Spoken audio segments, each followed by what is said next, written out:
Last Wednesday, as Chika Okafor got ready to leave his New York City apartment building, he thought he knew how the night was going to go.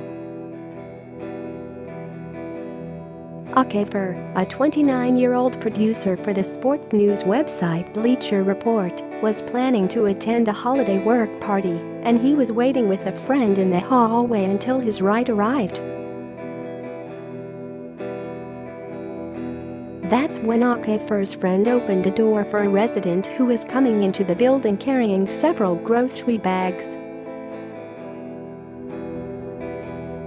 As the man made his way through the first of two doors in the Upper East Side building's first-floor hallway, Okafor says he and his friend heard the man say, "Who the F are these guys?" The man is white. Both Okafor and his friend are black. Okafor did a double take at the comment. He tells People, "I said to my friend, did this guy really just say what I thought he said?" After setting down his bags, the man confronted Okafor and his friend, who began recording the interrogation on his phone. "So what are you doing in my building?" the man asks them in the video of the December 19 incident. "You don't live here." When Okafor's friend tells him that Okafor lives in the building, the man is unconvinced. "You don't live here," he says. "I've never seen you before. I've lived here for 27 years." When Okafor, who says he has lived in the building for about a year, calmly asks the man why he is questioning him, the man replies, "Oh, you're smooth. You're the smooth king." The exchange ends when Okafor's ride arrives and he and his friend exit the building. When the man notices that Okafor's friend is recording him, he says, "Put it on YouTube," before quickly adding, "I could give a F about YouTube." Soon enough, Okafor did post his friend's clip online, where it has been viewed more than 1.8 million times, adding the unnamed apartment resident, pejoratively nicknamed Hallway Harry, to a list of racist or racially tinged confrontations between suspicious white people and their black neighbors that were captured on video. BBQ Becky called the cops in April about a family holding a cookout in an Oakland, California, park.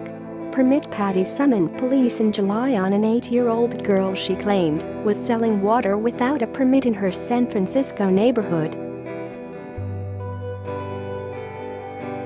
As of now, Okafor isn't going to pursue legal action. But he does want something from his neighbor, he tells People. "At the minimum, I think that he owes my friend and I an apology," he says. He would also like the man to get evicted from the building. His mindset is dangerous and will lead to future altercations, Okafor says. He thinks simply because he's lived in a building for 27 years means he has the right to harass and confront anyone. Okafor says the man actually had another altercation that same night. About 2 hours after Okafor left, he harassed a couple, a man and woman, and for a while prevented them from entering the building. The woman, Jana Reynolds, recorded the man confronting her and her husband, who are both white. They had temporarily rented space in the building through Airbnb, and the man apparently believed that was illegal, the New York Times reports. Telling Reynolds and her husband to get out of the building, the man says on the recording, "You don't have an ID to get in this building. You don't live here." Reynolds said she called the police, who never came, according to the Times.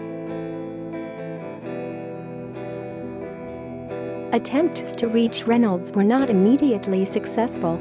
The man's name has not been made public. People's efforts to reach him for comment were unsuccessful.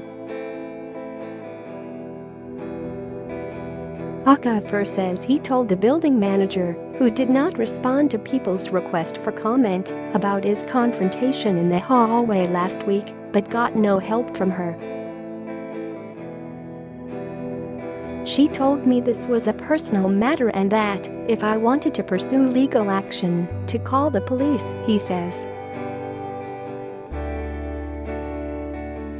When he did speak to the police, they said that, because this is an isolated incident, there's nothing they can do, Okafor says. They said it doesn't meet the threshold of harassment. While Okafor is still shaken by the incident, he says, "I'm happy that this guy is getting exposed. I'm happy that another incident involving racial profiling is getting some awareness," he continues. "I think it's important, when these types of incidents happen, that they receive some exposure, so more people can understand the experiences that people of color go through, so that when we do talk about it, the initial reaction is not to doubt or discredit, but to seek understanding."